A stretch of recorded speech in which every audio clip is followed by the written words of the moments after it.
Before I stepped into Principal 2, I tried to find hope in all the wrong places. I thought if I could just, think more positively, change my environment, or... Just isolate yourself from the stress. Exactly.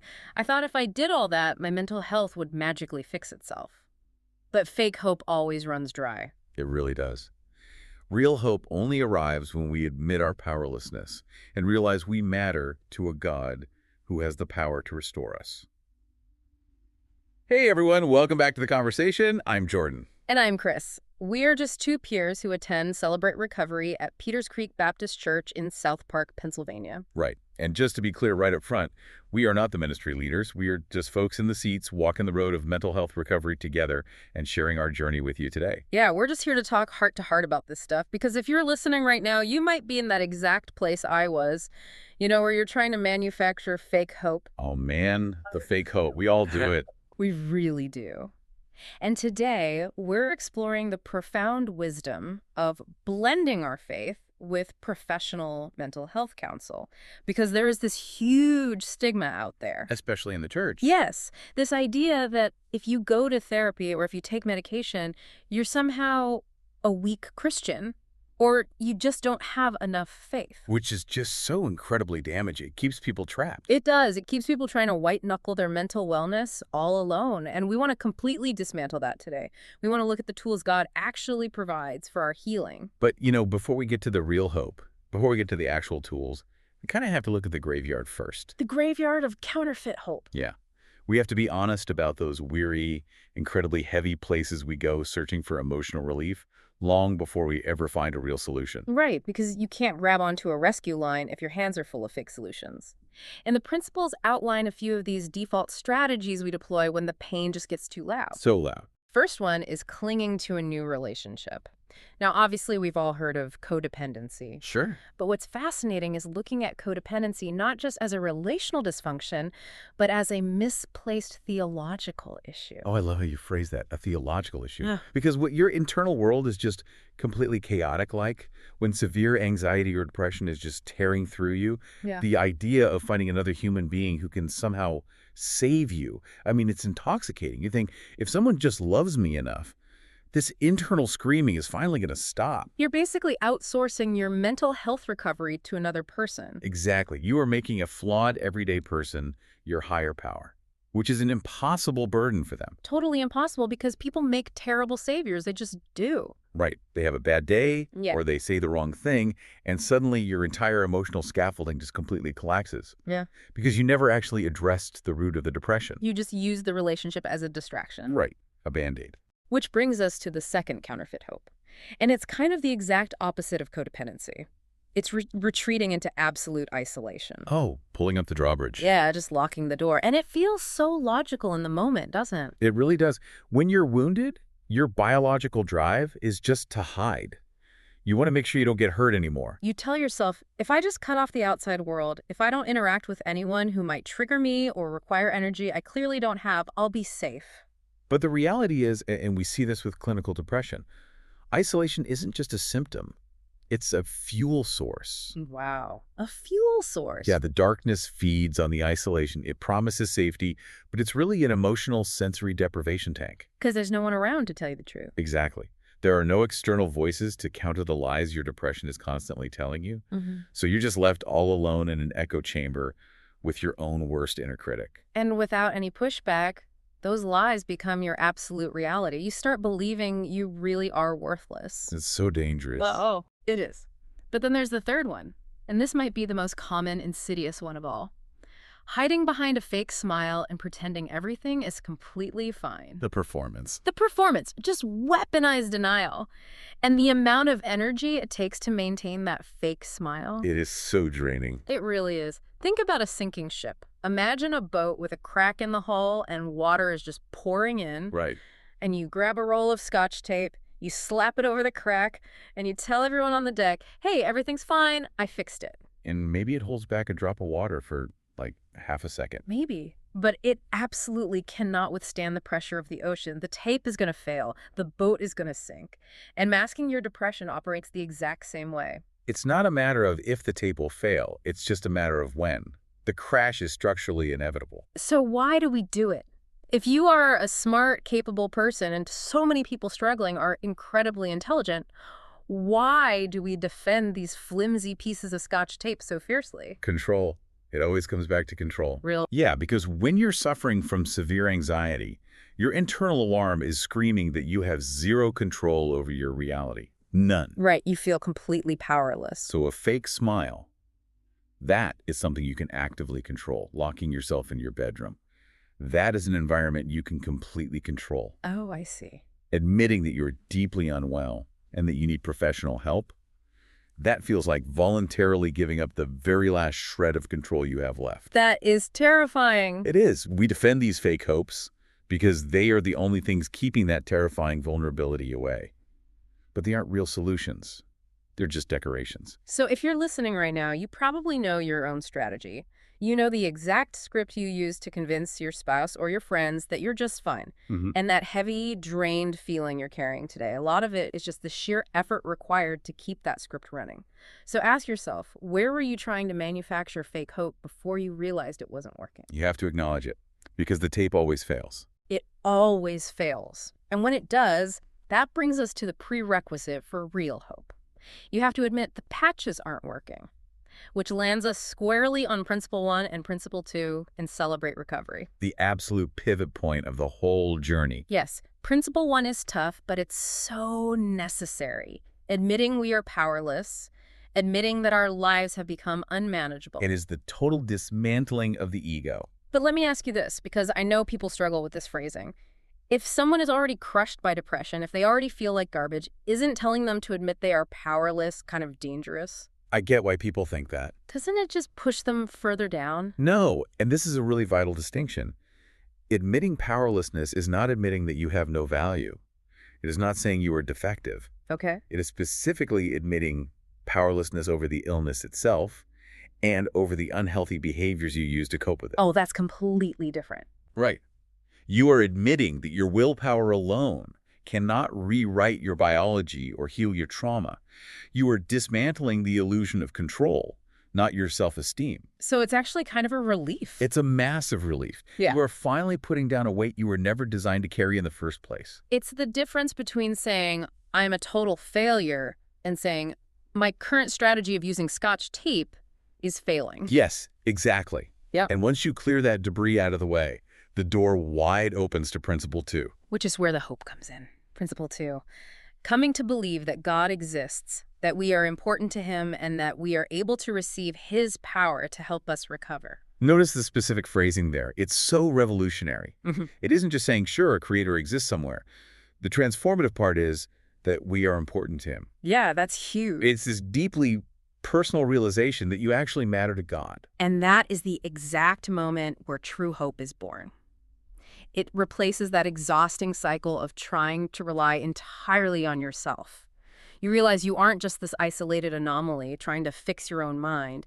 You are known and you are valued. And think about the psychological shift that happens there. When you're trapped in that sensory deprivation tank of isolation, your internal narrative is usually super punitive, Oh, it just beats you up. constantly telling you that you're a burden. But Principle 2 introduces this external, unshakable narrative of worth. It pulls you out of the dread and back into engagement. But I do want to look at the sequence for a second. Okay. Why does Principle 1, the powerlessness part, have to be the gateway?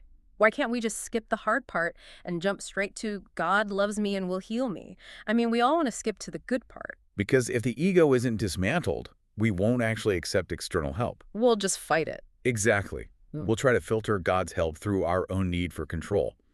If you still secretly believe that you can fix your sinking ship, if you just try a little harder, you won't get on the rescue boat. You'll just ask God for better Scotch tape. Right. You'll treat him like a consultant for your own fake strategies. Principle 1 wipes the slate clean so Principle 2 can actually take root. Okay, I totally get the theory of surrender. But practically speaking, if someone is lying in bed, completely immobilized by a depressive episode, or having a severe panic attack, just hearing God loves you doesn't necessarily stop the palpitations. No, it doesn't. So where does the actual physical rescue come from? If God has the power to restore us, how does he actually deliver it? And that is the pivotal question of our whole time today.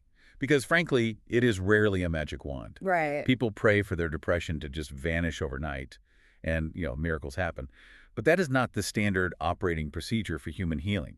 The rescue almost always comes through tools and people, specifically trained professionals. Which brings us to a crucial boundary in Celebrate Recovery.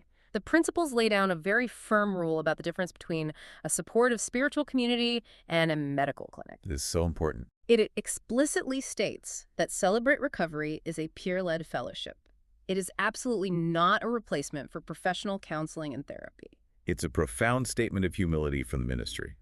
They are actively saying, hey, we are a vital part of your healing journey, but we are not the only part, and we are certainly not the medical part.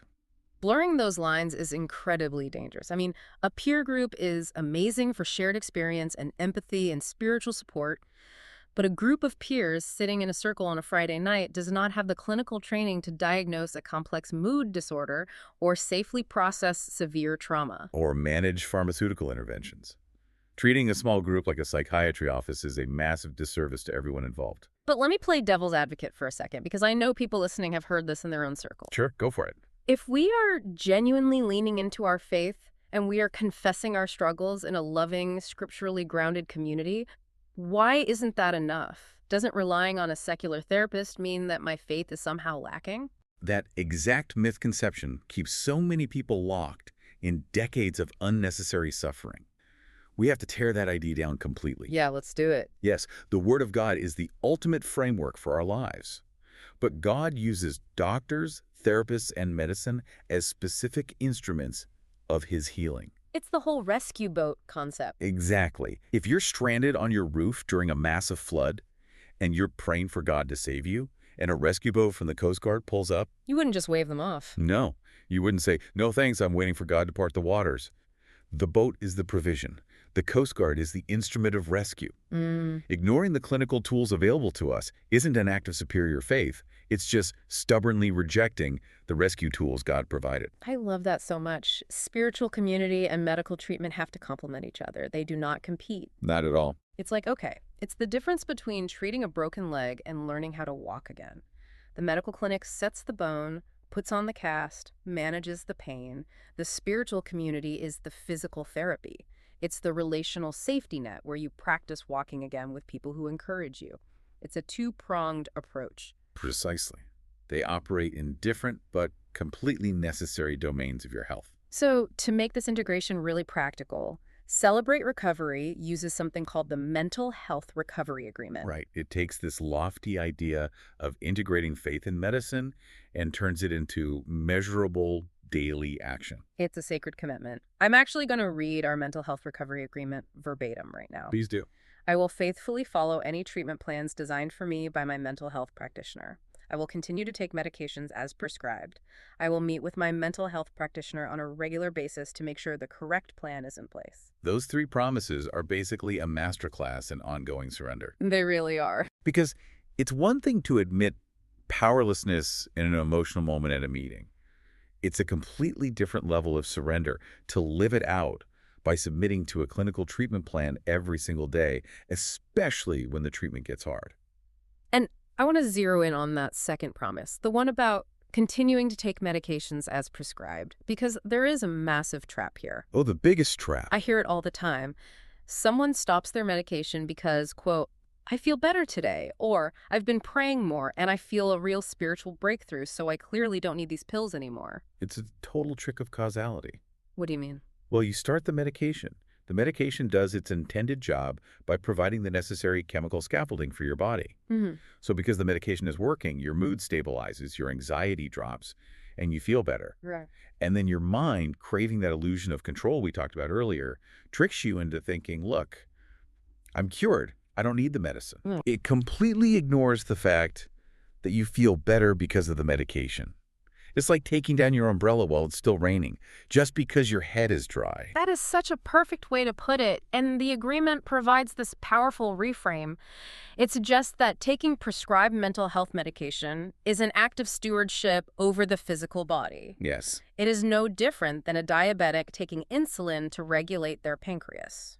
This is such a vital paradigm shift for anyone dealing with the stigma of psychiatric medication in the church. Absolutely. If you have a friend with type 1 diabetes, you would never tell them, hey, if you just prayed harder or if you had more faith, you could throw away your insulin. Of course not. That would be terrible. You would recognize that their pancreas is a physical organ failing to produce a necessary chemical. And insulin is just the medical stewardship of that organ. But, let me push back on the insulin metaphor a little bit. Sure. Because I think this is where a lot of faith communities get hung up.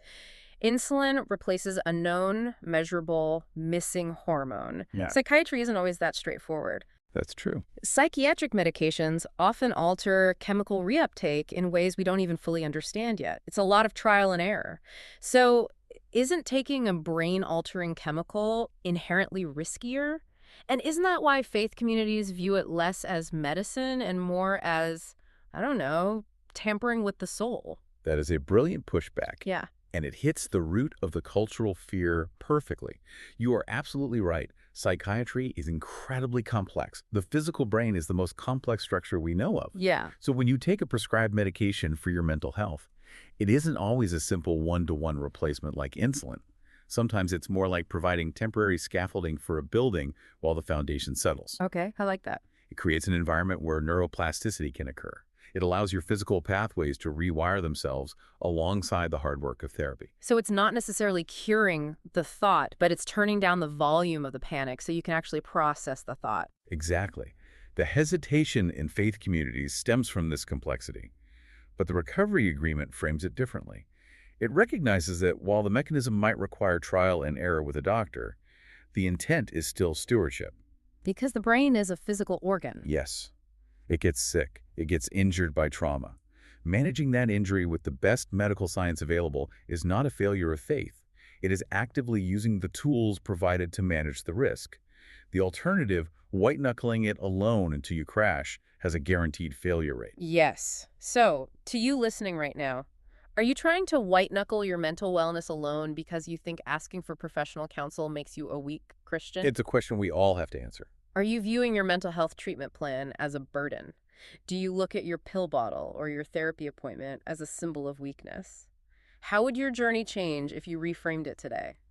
If you looked at it as a sacred commitment to honoring the life and the body you've been given? It transforms compliance from a chore into an act of worship. You're taking care of the vessel. And this brings us to a really foundational piece of our conversation today, because some people might hear all this talk about therapists and psychiatric compliance and think it sounds a little too modern or too secular. Right.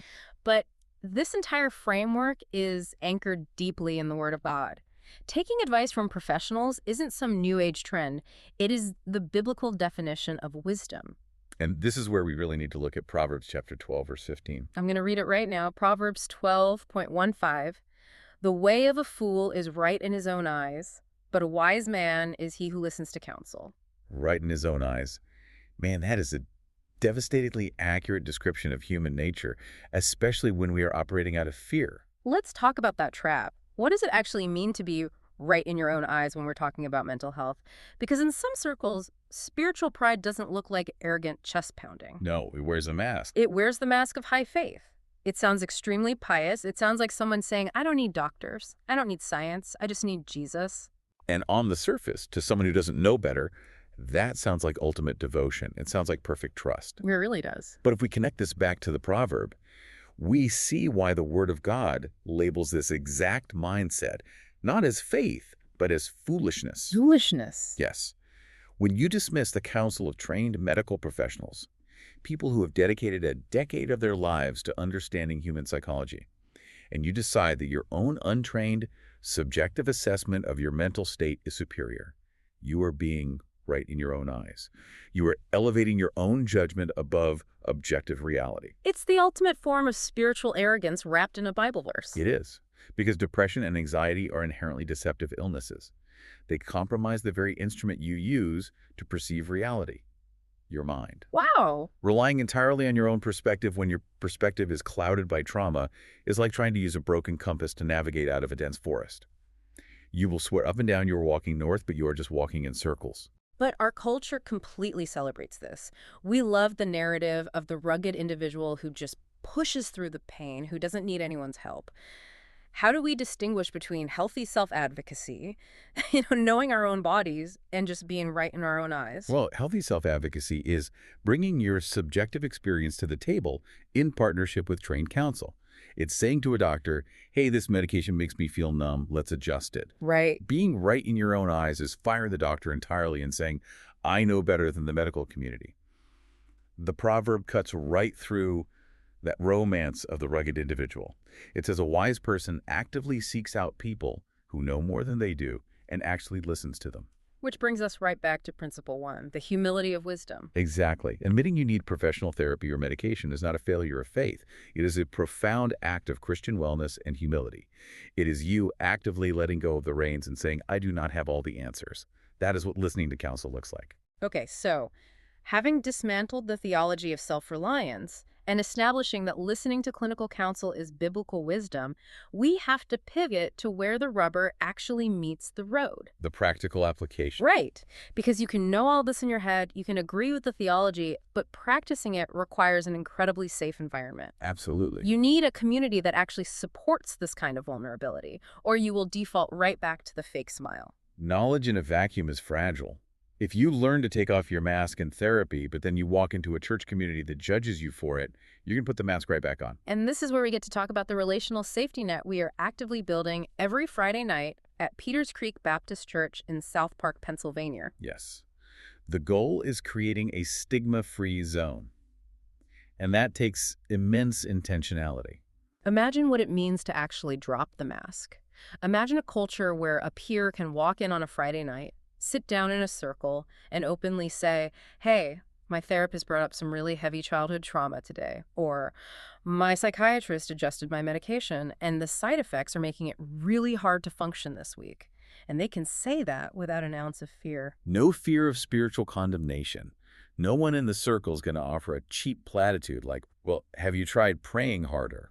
Or maybe there's unconfessed sin causing this depression. Exactly. Those responses are exactly what drive people back into isolation. The culture at Peters Creek is designed to be the safety net that catches you when the hard work of therapy leaves you drained. It perfectly supplements the heavy lifting being done in the clinical therapist's office. Because therapy is hard work. Having a Friday night community where your clinical work is validated by your spiritual peers is the ultimate integration of faith and medicine. Let's break down the mechanics of how we actually structure this every single week. Because it's not just a random hangout. The schedule is highly intentional. Right. Every Friday night, we start at 6:30 p.m. with large group worship. This sets the baseline. When everyone comes together in a large group, you are finding that shared spiritual grounding. It reminds everyone in the room that regardless of their specific struggle, we are all under the same grace. Then, at 7:30 p.m., the environment shifts. We break out into gender-specific small groups. This is the inner circle. This is where the mask really comes off. And making it gender-specific is a very deliberate choice. It removes certain performative social dynamics. It allows for a deeper level of pure vulnerability without the pressure of societal gender roles. It's a confidential space where you can talk about the brutal realities of your treatment plans. And then we get to the final piece of the evening, which happens at 8:30 p.m., the Crosstalk Cafe. The decompression zone. What is the actual mechanical benefit of this? Why not just send everyone home after the heavy small group time? Because of how the human body processes emotional intensity. When you spend an hour in a small group discussing trauma, your system is on high alert. You are wound incredibly tight. Yeah. If you just get in your car and go straight home to an empty house, that hypervigilance stays with you. Moving immediately to a casual cafe setting, grabbing a coffee, talking about sports with the exact same people who just saw you cry, forces your mind to practice coming back to baseline. Oh, wow. You are literally training your internal emotional gauge that you can touch a painful memory, be vulnerable, and then safely return to a state of social rest. It's practicing healthy relationships in real time. If you think about the counterfeit hopes we discussed at the very beginning, isolation and codependency, the Crosstalk Cafe is the active antidote to both. Exactly. It brings you out of isolation, but provides structured boundaries so you don't fall into codependency. So if you are listening to this right now and you realize you've been white-knuckling the steering wheel entirely alone, if you are worn out from constantly pretending you are fine, we want to invite you to join us. You do not have to stay in isolation. You really don't. You can find a group near you by going to crlocator.com and just plugging in your zip code. And If you are in the area and want to connect with our specific community at Peters Creek, you have direct lines of contact. Absolutely. You can email our ministry leader, Craig Amstone, at craig.amstone@gmail.com, or you can contact the church office at info@pcbc.church. The doors are open, and the community is waiting to welcome you, no mask required. It's all about stepping out of the shadows and letting yourself be seen, both by a clinician and by a supportive community. So to summarize our time today, we started by looking honestly at the heavy, draining cycle of counterfeit hope. We examined the sheer weariness of codependency, isolation, and denial. And we moved through the necessary humility of Principle 1, admitting powerlessness over the illness, which clears the debris so we can experience the true hope of Principle 2, realizing we actually matter to a God who wants to restore us. And we anchored all of this in the profound wisdom of Proverbs 12.15, recognizing that listening to professional clinical counsel, honoring our mental health recovery agreement, following our treatment plans, and taking our prescribed medications is not a lack of faith. It is not spiritual weakness. It is the very definition of biblical wisdom. It is God's power, working through trained clinical professionals, supported by a loving, stigma-free community. So, as we wrap up, we want to leave you with a final thought to mull over, something to carry with you throughout your week. If God has faithfully provided the medical science, the therapeutic tools, and the highly trained practitioners to help heal your mind, is white-knuckling your mental health in secret actually a subtle way of ignoring the very rescue you've been praying for?